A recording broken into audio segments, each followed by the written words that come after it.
You are listening to Anne of Green Gables by Lucy Maud Montgomery. Chapter 1 Mrs. Rachel Lynde is Surprised. Mrs. Rachel Lynde lived just where the Avonlea main road dipped down into a little hollow, fringed with alders and ladies' eardrops, and traversed by a brook that had its source away back in the woods of the old Cuthbert place. It was reputed to be an intricate, headlong brook in its earlier course through those woods, with dark secrets of pool and cascade. But by the time it reached Lynn's Hollow, it was a quiet, well-conducted little stream, for not even a brook could run past Mrs. Rachel Lynde's door without due regard for decency and decorum. It probably was conscious that Mrs. Rachel was sitting at her window, keeping a sharp eye on everything that passed, from brooks and children up, and that if she noticed anything odd or out of place, she would never rest until she had ferreted out the whys and wherefores thereof. There are plenty of people in Avonlea and out of it who can attend closely to their neighbor's business by dint of neglecting their own. But Mrs. Rachel Lynde was one of those capable creatures who can manage their own concerns and those of other folks into the bargain. She was a notable housewife. Her work was always done and well done. She ran the sewing circle, helped run the Sunday school, and was the strongest prop of the Church Aid Society and Foreign Missions Auxiliary. Yet with all this, Mrs. Rachel found abundant time to sit for hours at her kitchen window, knitting cotton warp quilts. She had knitted 16 of them, as Avonlea housekeepers were wont to tell in odd voices, and keeping a sharp eye on the main road that crossed the hollow and wound up the steep red hill beyond. Since Avonlea occupied a little triangular peninsula jutting out into the Gulf of St. Lawrence with water on two sides of it, anybody who went out of it or into it had to pass over that hill road and so run the unseen gauntlet of Mrs. Rachel's all-seeing eye. She was sitting there one afternoon in early June. The sun was coming in at the window warm and bright. The orchard on the slope below the house was in a bridal flush of pinky-white bloom, hummed over by a myriad of bees. Thomas Lynde, a meek little man whom Avonlea people called Rachel Lynde's husband, was sowing his late turnip seed on the hill field beyond the barn, and Matthew Cuthbert ought to have been sowing his on the big red brook field away over by Green Gables. Mrs. Rachel Lynde knew that he ought because she had heard him tell Peter Morrison the evening before, in William J. Blair's store over at Carmody, that he meant to sow his turnip seed the next afternoon. Peter had asked him, of course, for Matthew Cuthbert had never been known to volunteer information about anything in his whole life. And yet here was Matthew Cuthbert at 3:30 on the afternoon of a busy day, placidly driving over the hollow and up the hill. Moreover, he wore a white collar and his best suit of clothes, which was plain proof that he was going out of Avonlea. And he had the buggy and the sorrel mare, which betokened that he was going a considerable distance. Now, where was Matthew Cuthbert going, and why was he going there? Had it been any other man in Avonlea, Mrs. Rachel, deftly putting this and that together, might have given a pretty good guess as to both questions. But Matthew so rarely went from home that it must be something pressing and unusual which was taking him. He was the shyest man alive, and hated to have to go among strangers or to any place where he might have to talk. Matthew, dressed up with a white collar and driving in a buggy, was something that didn't happen often. Mrs. Rachel, ponder as she might, could make nothing of it, and her afternoon's enjoyment was spoiled. "I'll just step over to Green Gables after tea and find out from Marilla where he's gone and why," the worthy woman finally concluded. "He doesn't generally go to town this time of year, and he never visits. If he'd run out of turnip seed, he wouldn't dress up and take the buggy to go for more. He wasn't driving fast enough to be going for a doctor. Yet something must have happened since last night to start him off. I'm clean puzzled, that's what. and I won't know a minute's peace of mind or conscience until I know what has taken Matthew Cuthbert out of Avonlea today." Accordingly, after tea, Mrs. Rachel set out. She had not far to go. The big, rambling, orchard-embowered house where the Cuthberts lived was a scant quarter of a mile up the road from Lynn's Hollow. To be sure, the long lane made it a good deal further. Matthew Cuthbert's father, as shy and silent as his son after him, had got as far away as he possibly could from his fellow men without actually retreating into the woods when he founded his homestead. Green Gables was built at the furthest edge of his cleared land, and there it was to this day, barely visible from the main road along which all the other Avonlea houses were so sociably situated. Mrs. Rachel Lynde did not call living in such a place living at all. "It's just staying, that's what," she said, as she stepped along the deep-rutted, grassy lane bordered with wild rose bushes. "It's no wonder Matthew and Marilla are both a little odd, living away back here by themselves. Trees aren't much company, though dear knows if there were there'd be enough of them. I'd rather look at people. To be sure, they seem contented enough, but then, I suppose, they're used to it. A body can get used to anything, even to being hanged, as the Irishman said." With this, Mrs. Rachel stepped out of the lane into the backyard of Green Gables. Very green and neat and precise was that yard, set about on one side with great patriarchal willows and the other with prim Lombardines.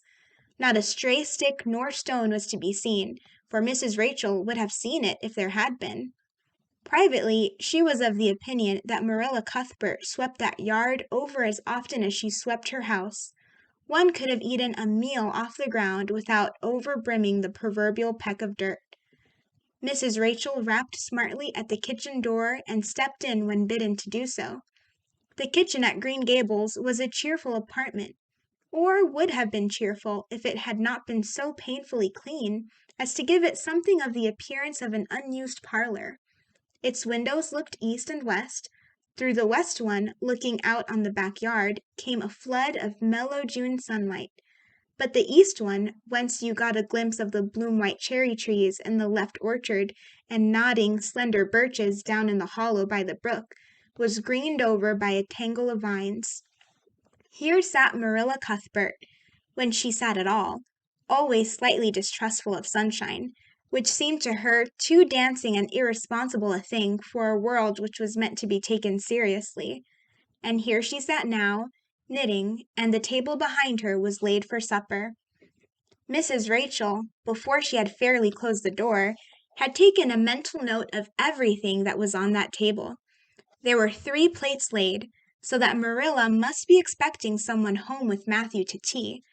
But the dishes were everyday dishes, and there was only crabapple preserves and one kind of cake, so that the expected company could not be any particular company. Yet what of Matthew's white collar and the sorrel mare? Mrs. Rachel was getting fairly dizzy with this unusual mystery about quiet, unmysterious Green Gables. "Good evening, Rachel," Marilla said briskly. "This is a real fine evening, isn't it? Won't you sit down? How are all your folks?" Something that for lack of any other name might be called friendship existed and always had existed between Marilla Cuthbert and Mrs. Rachel, in spite of, or perhaps because of, their dissimilarity. Marilla was a tall, thin woman with angles and without curves. Her dark hair showed some gray streaks and was always twisted up in a hard little knot behind, with 2 wire hairpins stuck aggressively through it. She looked like a woman of narrow experience and rigid conscience, which she was, but there was a saving something about her mouth which, if it had been ever so slightly developed, might have been considered indicative of a sense of humor. "We're all pretty well," said Mrs. Rachel. "I was kind of afraid you weren't, though, when I saw Matthew starting off today. I thought maybe he was going to the doctor's." Marilla's lips twitched understandingly. She had expected Mrs. Rachel up. She had known that the sight of Matthew's jaunting off so unaccountably would be too much for her neighbor's curiosity. "Oh, no, I'm quite well, although I had a bad headache yesterday," she said. "Matthew went to Bright River. We're getting a little boy from an orphan asylum in Nova Scotia, and he's coming on the train tonight." If Marilla had said that Matthew had gone to Bright River to meet a kangaroo from Australia, Mrs. Rachel could not have been more astonished. She was actually stricken dumb for 5 seconds. It was unsupposable that Marilla was making fun of her, but Mrs. Rachel was almost forced to suppose it. "Are you in earnest, Marilla?" she demanded when her voice returned to her. "Yes, of course," said Marilla, as if getting boys from orphan asylums in Nova Scotia were part of the usual spring work on any well-regulated Avonlea farm, instead of being an unheard-of innovation. Mrs. Rachel felt that she had received a severe mental jolt. She thought in exclamation points. A boy! Marilla and Matthew Cuthbert, of all people, adopting a boy from an orphan asylum. Well, the world was certainly turning upside down. She would be surprised at nothing after this. Nothing. "What on earth put such a notion into your head?" she demanded disapprovingly. This had been done without her advice being asked, and must perforce be disapproved. "Well, we've been thinking about it for some time. All winter, in fact," returned Marilla. "Mrs. Alexander Spencer was up here one day before Christmas, and she said she was going to get a little girl from the asylum over in Hopeton in the spring. Her cousin lives there, and Mrs. Spencer has visited here and knows all about it. So Matthew and I have talked it over off and on ever since. We thought we'd get a boy. Matthew is getting up in years, you know. He's 60, and he isn't so spry as he once was. His heart troubles him a good deal. And you know how desperate hard it's got to be to get hired help. There's never anybody to be had but those stupid half-grown little French boys, and as soon as you do get one broke into your ways and taught something, he's up and off to the Lobster Canaries or the States. At first Matthew suggested getting a homeboy, but I said no flat to that. They may be all right, I'm not saying they're not, but no London Street Arabs for me, I said. Give me a native born at least. There'll be a risk no matter who we get, but I'll feel easier in my mind and sleep sounder at nights if we get a born Canadian. So, in the end, we decided to ask Mrs. Spencer to pick us out one when she went over to get her little girl. We heard last week she was going, so we sent her word by Richard Spencer's folks at Carmody to bring us a smart, likely boy of about 10 or 11. We decided that would be the best age, old enough to be of some use in doing chores right off, and young enough to be raised up proper. We mean to give him a good home and schooling. We had a telegram from Mrs. Alexander Spencer today. The mailman brought it from the station, saying they were coming on the 5:30 train tonight. So Matthew went to Bright River to meet him. Mrs. Spencer will drop him off there. Of course, she goes on to White Sands Station herself." Mrs. Rachel prided herself on always speaking her mind. She proceeded to speak it now, having adjusted her mental attitude to this amazing piece of news. "Well, Marilla, I'll just tell you plain that I think you're doing a mighty foolish thing, a risky thing, that's what. You don't know what you're getting. You're bringing a strange child into your house and home, and you don't know a single thing about him, nor what his disposition is like, nor what sort of parents he had, nor how he's likely to turn out. Why, it was only last week I read in the paper how a man and his wife up west of the island took a boy out of an orphan asylum, and he set fire to the house at night. Set it on purpose, Marilla, and nearly burnt them to a crisp in their beds. And I know another case where an adopted boy used to suck the eggs. They couldn't break him of it. If you had asked my advice in the matter, which you didn't do, Marilla, I'd have said for mercy's sake not to think of such a thing. That's what."